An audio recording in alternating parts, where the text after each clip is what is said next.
Assalamualaikum warahmatullahi wabarakatuh. Perkenalkan, nama saya Ritawati dengan NPM 20110803884, semester 5 Bimbingan Konseling Pendidikan Islam, Universitas Islam Negeri Radanitan Lampung. Di sini saya akan menjelaskan tentang studi kasus peserta didik yang tidak naik kelas di kelas 10B SMA Panca Bakti Pontianak untuk memenuhi tugas laporan mata kuliah studi kasus anak dan remaja yang diampu oleh dosen pengampu Bunda Eka Putri Ramadhani, Magister Gizi. Penelitian ini bertujuan untuk mengungkapkan tentang faktor-faktor yang menyebabkan peserta didik di kelas 10B SMA Panca Bakti Pontianak yang tidak naik kelas.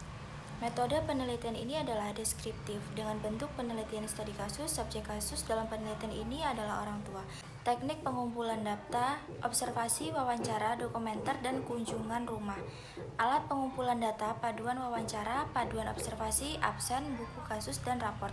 Hasil penelitian yang pertama untuk subjek kasus 1, karakteristiknya nilai tugas harian, ulangan harian, dan ulangan umum tidak mencapai kriteria ketentuan minimal. Faktor penyebabnya tidak masuk sekolah lebih dari 12 kali dalam 1 tahun, kurang perhatian dari sang ayah. Sedangkan untuk subjek kasus kedua, kriterianya kurang bersemangat dalam belajar. Faktor penyebabnya sering tidur selama jam pelajaran berlangsung. Bantuan untuk subjek kasus 1 dan 2 yaitu menggunakan rasional emotif, terapi, dan konseling behavioral. Betapa pentingnya belajar untuk kita semua. Dengan belajar maka kita dapat perilaku yang buruk menjadi lebih baik. Hal ini sejalan dengan pendapat Subyabrata, menyatakan bahwa belajar itu membawa perubahan dalam arti behavioral, aktual maupun potensial, bahwa perubahan itu pada pokoknya adalah didapatkannya kecakapan baru dalam arti bahwa perubahan itu terjadi karena usaha dengan sengaja. Adapun faktor-faktor belajar menyebabkan siswa tidak naik kelas, menurut Islamuddin menyatakan bahwa faktor internal dari siswa yakni keadaan dan kondisi jasmani dan rohani siswa, faktor eksternal, faktor dari luar siswa, yakni kondisi lingkungan di sekitar siswa, faktor pendekatan belajar, yakni jenis upaya belajar siswa yang meliputi strategi dan metode yang digunakan siswa untuk melakukan kegiatan pembelajaran materi-materi pelajaran. Tujuan identifikasi kasus, maka perlu kerjasama antara kepala sekolah, wali kelas, guru mata pelajaran, dan orang tua subjek kasus. Yang pertama, subjek kasus 1 disarankan untuk tetap menjalankan alternatif bantuan yang sudah diberikan. Selain itu, belajar sesuai dengan jadwal belajar yang sudah dibuat. Tingkatkan semangat belajar dan rajin-rajinlah masuk sekolah supaya tahun ini bisa naik kelas dan bisa mengembangkan serta membahagiakan sang ibu. Buktikan kepada ayah bahwa bisa naik kelas meskipun tanpa perhatian dan kasih sayang dari ayah. Lihat dan pandanglah wajah sang ibu yang mengharapkan anak satu-satunya berhasil. Yang kedua, subjek kasus 2 disarankan untuk tetap menjalankan alternatif bantuan yang sudah diberikan oleh peneliti. Tetap melaksanakan semua kegiatan sesuai dengan jadwal yang sudah dibuat, tidur tepat waktu, dan bawalah air minum setiap kali pergi ke sekolah untuk mencegah rasa mengantuk.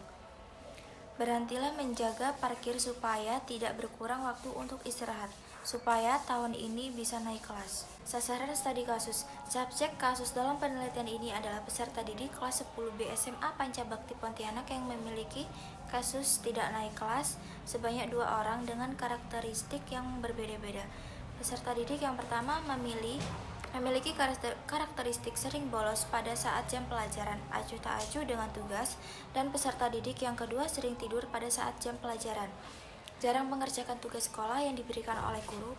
Hal tersebut berdasarkan hasil observasi wawancara dengan wali kelas dan guru-guru mata pelajaran selama program praktek lapangan atau biasa disebut PPL. Yang pertama, subjek kasus adalah peserta didik kelas 10B yang masih terdaftar di SMA Panca Bakti Pontianak. Yang kedua, pertemuan subjek kasus berdasarkan hasil telaah dokumentasi raport peserta didik dan wawancara dengan wali kelas serta guru mata pelajaran. Terdapat 2 peserta didik yang tidak naik kelas yang kedudukannya paling jauh dari kriteria ketuntasan minimal atau KKM.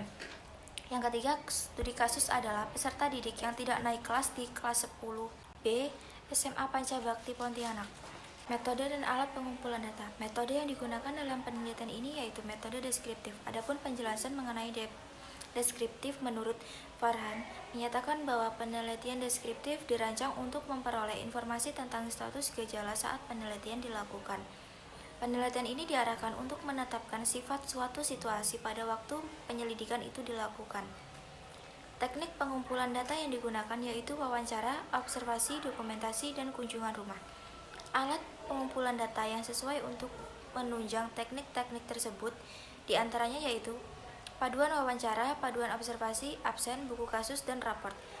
Paduan wawancara yaitu alat yang digunakan peneliti dalam menunjang teknik wawancara dan home visit.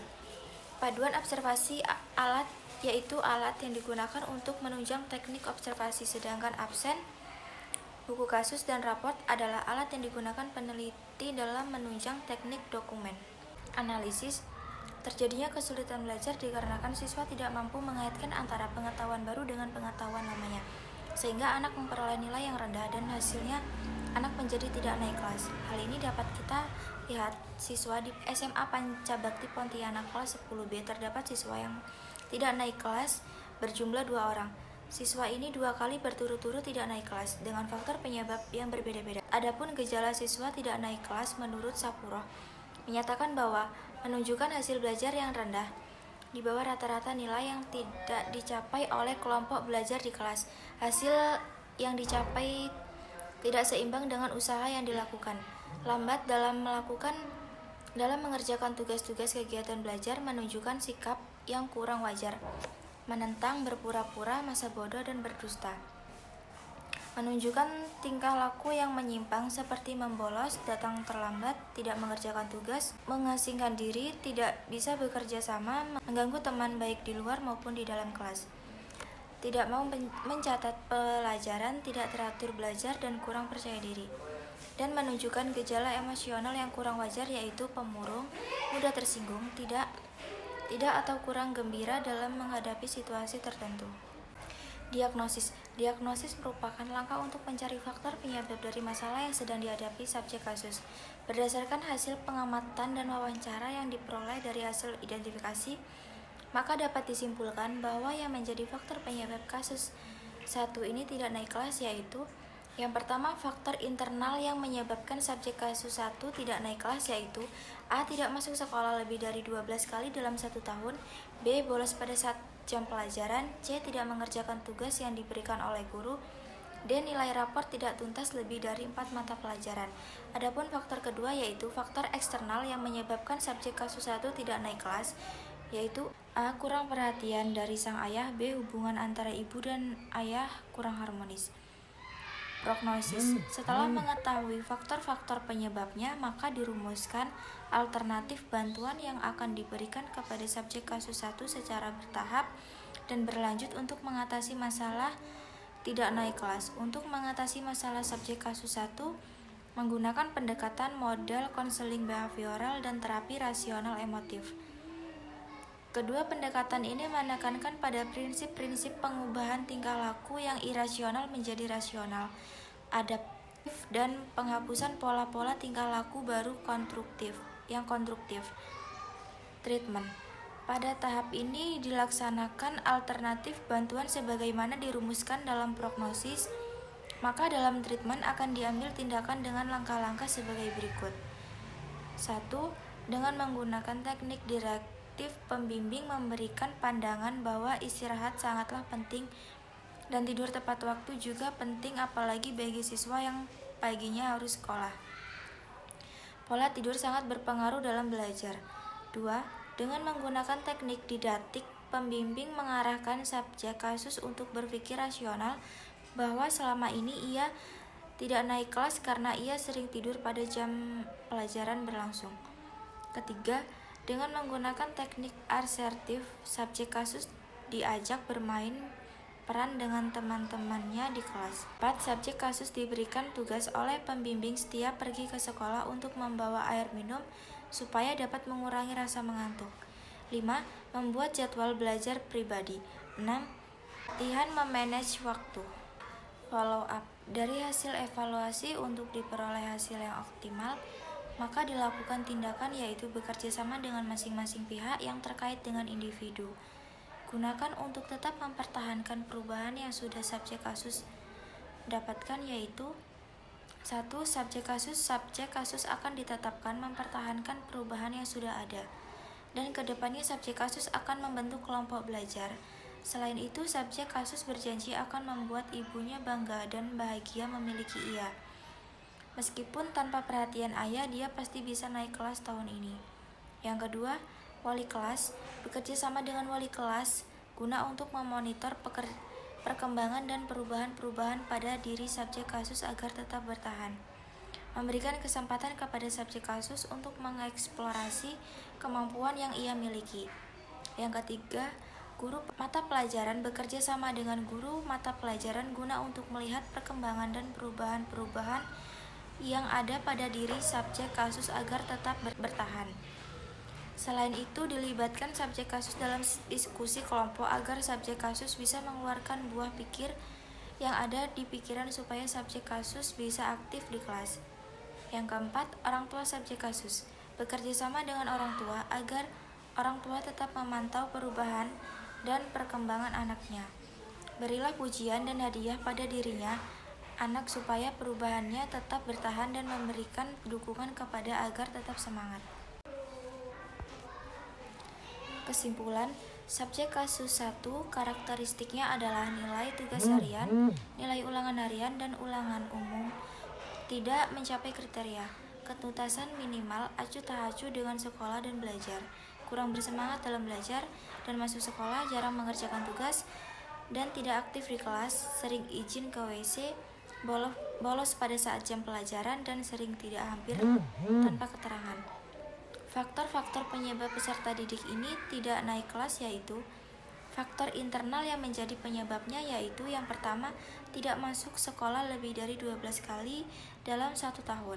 Yang kedua, bolos pada saat jam pelajaran. Yang ketiga, tidak mengerjakan tugas-tugas yang diberikan oleh guru. Yang keempat, nilai raport tidak tuntas lebih dari 4 mata pelajaran. Faktor eksternal yang menjadi penyebabnya yaitu 1. Kurang perhatian dari sang ayah. 2. Hubungan antara ibu dan ayah kurang harmonis.